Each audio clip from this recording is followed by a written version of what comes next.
What happens when everything is taken away from you? Even the gods? Would you still seek the divine? She is the smoke after fire, the silence after chaos.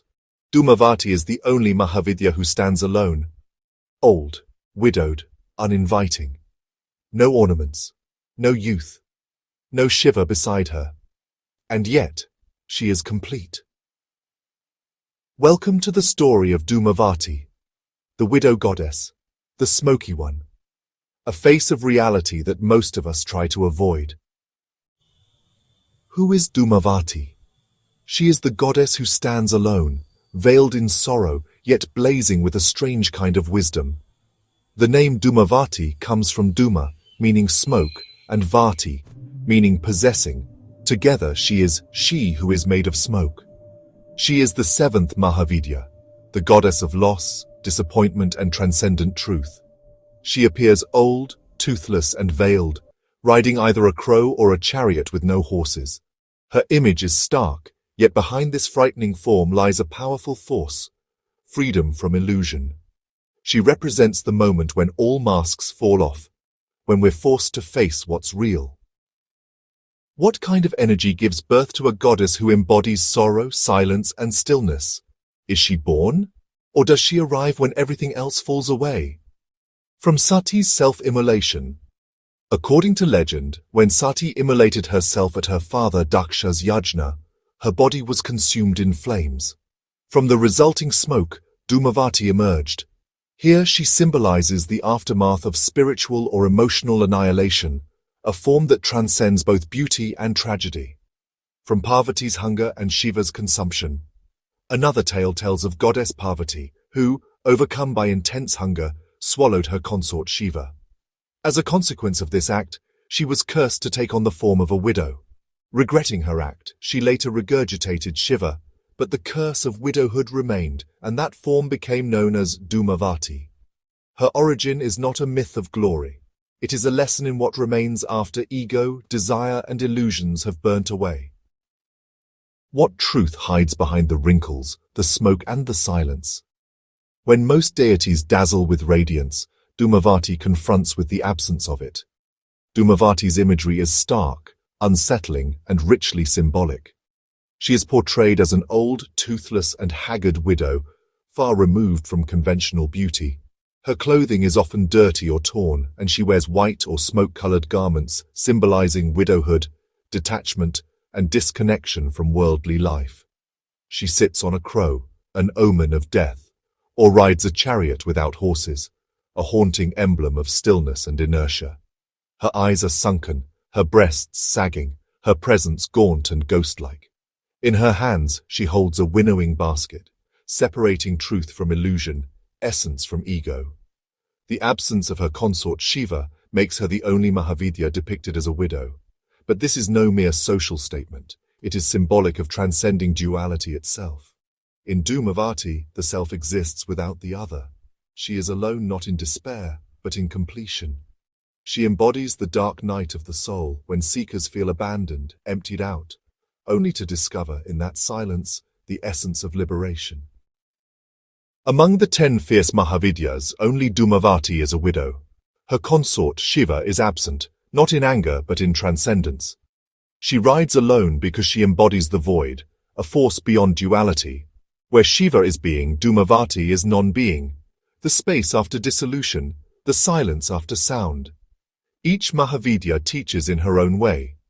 Kali destroys the illusion of time. Chinnamasta severs the ego through sacrifice.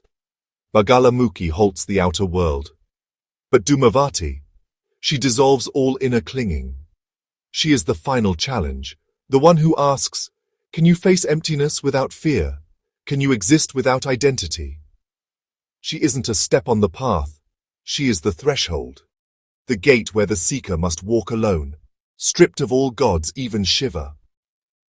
Though Dhumavati is often associated with the darker energies of Shiva, some esoteric tantric texts draw a fascinating connection between her and the avatars of Vishnu, particularly those that signal transition, humility, and dissolution. In Matsya, the fish avatar who emerges during the Great Flood, we see a metaphor for navigating the unknown, just as Dhumavati teaches us to float through the formless void of loss and transformation. In Vamana, the humble dwarf who overcomes the mighty King Bali not through war but through ego-erasing humility, we glimpse Dhumavati's power, not as force, but as the quiet unraveling of pride, illusion and control. These connections remind us, Dhumavati is not separate from Vishnu's play. She is a shadow that follows the light, the pause between avatars, the crack in the cycle through which we glimpse stillness.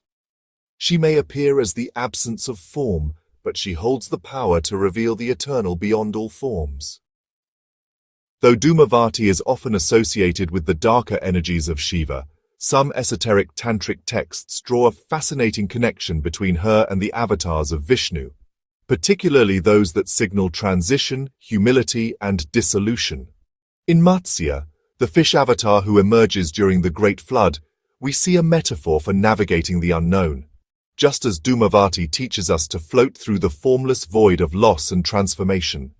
In Vamana, the humble dwarf who overcomes the mighty King Bali, not through war but through ego-erasing humility, we glimpse Dhumavati's power, not as force, but as the quiet unraveling of pride, illusion, and control. Her teachings align with some of the most profound non-dual philosophies. Advaita Vedanta, she is the living embodiment of neti neti, not this, not this. Through her, all that is false or transient is stripped away, leaving only the formless self. Buddhist Sunyavada. Her smoky, formless figure mirrors the concept of emptiness, sunyata, the truth that all phenomena are impermanent and devoid of fixed identity. Tantric Sakta philosophy. Unlike other goddesses who offer sweetness and blessings, Dhumavati is the fierce wisdom that emerges through direct confrontation with pain, decay, and disillusionment. She teaches that truth is not always beautiful, but it is always liberating. She is especially venerated by ascetics, yogis, and seekers undergoing intense tapas, austerity, silence, shadow work. Those who enter the dark night of the soul find her not as an enemy, but as a guide through the smoke toward inner clarity. How do you worship a goddess who asks for nothing and gives only detachment? Dhumavati's rituals are not about wealth, love, or success. Her worship is done in silence during inauspicious hours, eclipses, dusk, or times of loss. Devotees offer black sesame, mustard oil, or simple food. No flowers, no ornaments.